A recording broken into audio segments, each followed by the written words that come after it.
ఉన్నారు.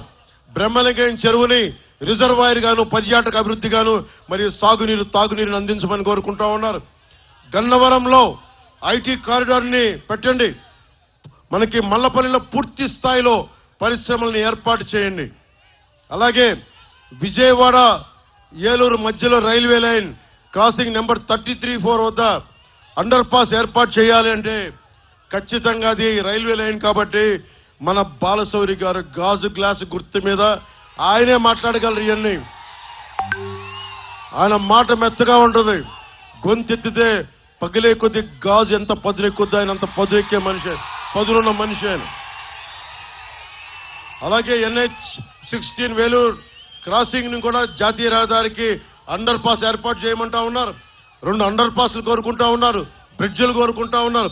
ఇవన్నీ కొన్ని కేంద్ర ప్రభుత్వం పరిధిలో ఉన్నాయి, కొన్ని రాష్ట్ర ప్రభుత్వ పరిధిలో ఉన్నాయి. వీటన్నిటిని మనస్ఫూర్తిగా మేము బాధ్యత తీసుకొని పూర్తి చేస్తామని నేను మీ అందరికీ మాటిస్తున్నాం.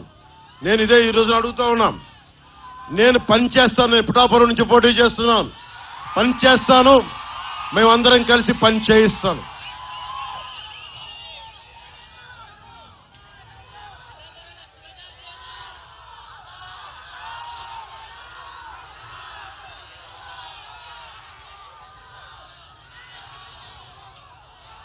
ముఖ్యంగా సిబ్బంది కొరతతోటి మీరు అడిగారు కదా, జగన్ కి మీరు చాలా మంది ఓటేసి ఉండొచ్చు పోయినసారి.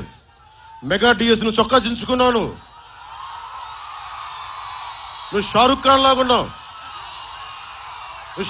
లాగున్నావు, ఒక్కొక్కరికి ఒంటి మీద బలం అస్సలు కొవ్వులు లేకుండా బలంగా ఉన్నారు. మీరు కోరుకుంది ఏం కావాలి? నీకు ఉపాధి అవకాశాలు కావాలి, విద్యా అవకాశాలు కావాలి. ఏం కావాలి నీకు? మీ అందరికీ ఉపాధి అవకాశాలు కావాలి. ఉపాధి అవకాశాలు ఎలా వస్తాయి? మద్యం అమ్మేవాడు ఉపాధి అవకాశాలు ఇవ్వగలడా? గంజా అమ్మేవాడు ఉపాధి అవకాశాలు ఇవ్వగలడా? ఎవడు ఇవ్వగలడు ఉపాధి అవకాశాలు? బాధ్యతగా ఉండే ప్రజాప్రతినిధుల కూటమే మనకి బాధ్యతగా మీకు ఉపాధి అవకాశాలు అందించగలదు. 30,000 మంది ఆడపిల్లలు తల్లులు ముందు చెప్తా ఉన్నాను. 30,000 మంది ఆడపిల్లలు అదృశ్యం అయిపోతే ఒక్క ప్రజాప్రతినిధి మాట్లాడాల.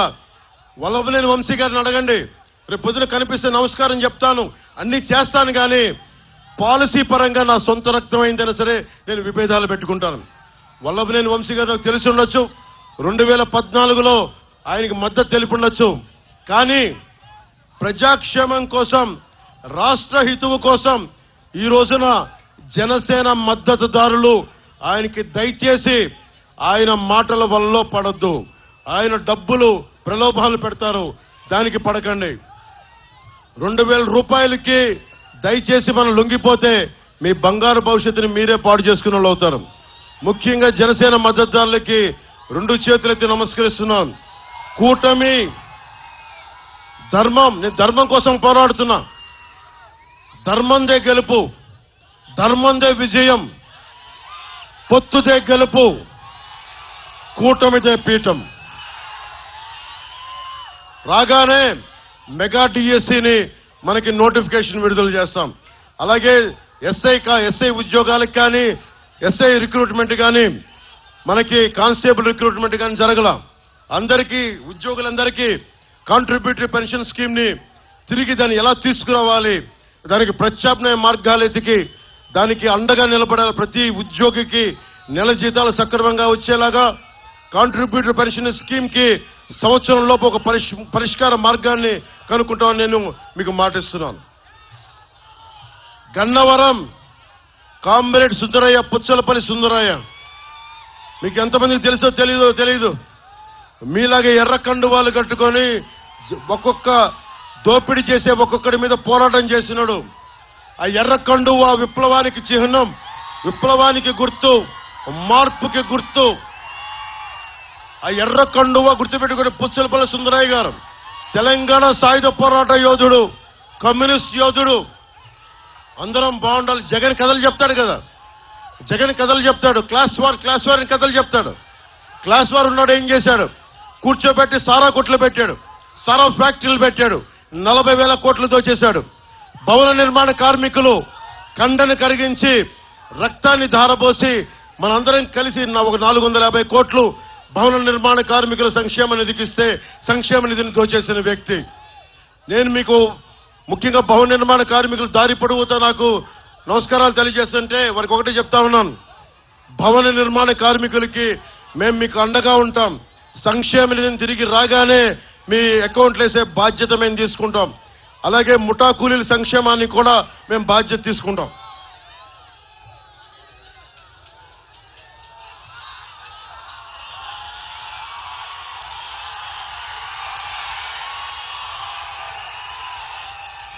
కనకదుర్గమ్మ గుడి ఇక్కడ ఎర్రతువాళ్ళు చూస్తామంటే చాలా మంది కనకదుర్గమ్మ వారికి వెళ్తారు.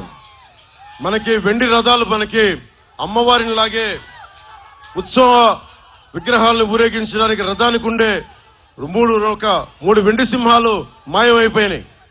మాట్లాడితే ఏం మాట్లాడుతున్నారు ఒక్కొక్కళ్ళు? మాట్లాడితే సింహాలు పోతాయి, ఏం చేసుకున్నాం, మేడలు కట్టుకుంటావా మిద్దెలు కట్టుకుంటావా అంటున్నారు. కాల్మనీ కేసులో పోలీస్ స్టేషన్ చుట్టూ తిరిగిన వ్యక్తి ఈ వైసీపీ ప్రభుత్వం వాళ్ళని తీసుకొచ్చి మనకి చైర్మన్ పదవి ఇచ్చారు. వాళ్ళకి ఏదైనా మాట్లాడితే అమ్మవారి విగ్రహాలు పోతే కూర్చోబెట్టి ఏం మాట్లాడుతున్నాం, అమ్మవారి విగ్రహాలు ఏం చేయించుకుంటాం, మేడలు కట్టుకుంటాం, మిద్దెలు కట్టుకుంటాం అన్నారు.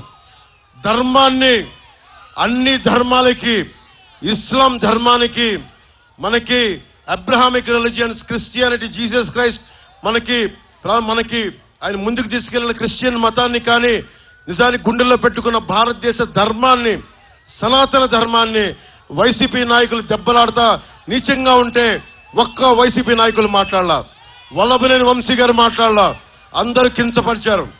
మీరు ఇష్టపడే దేవతల్ని, దుర్గమ్మ వారిని నానా మాటలకి వాళ్ళకి వెండి సింహాలు పోతే అగౌరవపరిచే వ్యక్తుల్ని మీరు ఎన్నుకుంటారా లేదా అనేది మీ మనస్సాక్షికి వదిలేస్తున్నాం. ఏ దేవత అయినా సరే, అల్లా అవచ్చు, జీసస్ అవ్వచ్చు, అమ్మవారు అవ్వచ్చు, మనం ఎవరినైతే పూజిస్తామో వాళ్ళని అగౌరవపరిస్తే అగౌరవపరిచిన పార్టీని, అగౌరవపరిచిన ప్రజాప్రతినిధుల్ని, వాళ్లతో సంఘటితమైన వ్యక్తుల్ని మనం వెంట వేసుకుంటే మన ధర్మాన్ని మనం అవమానం చేసుకున్నట్టు. ఏ స్థాయికి దిగజారిపోయారంటే నకిలీ టికెట్లు, దేవస్థానం దర్శనం టికెట్లు నకిలీ కొట్టి మరి డబ్బులు చేసుకున్నారు. నాకు బాగా బాధపడింది భువనేశ్వర్ గారిని అంటాం. ఏ కూతురు, ఏ తండ్రికి కూడా, ఏ కుటుంబ సభ్యుడికి కూడా అలా బాధ రాకూడదు. అందుకని వైఎస్ జగన్ కనుసన్నల్లో మెలగటానికి ఏ స్థాయికైనా వైసీపీ నాయకులు దిగజారిపోతారని. ఈ వేదిక మీద ఉన్న వాళ్ళ మేమెవరూ స్నేహితులం కాదు, మేమెవరూ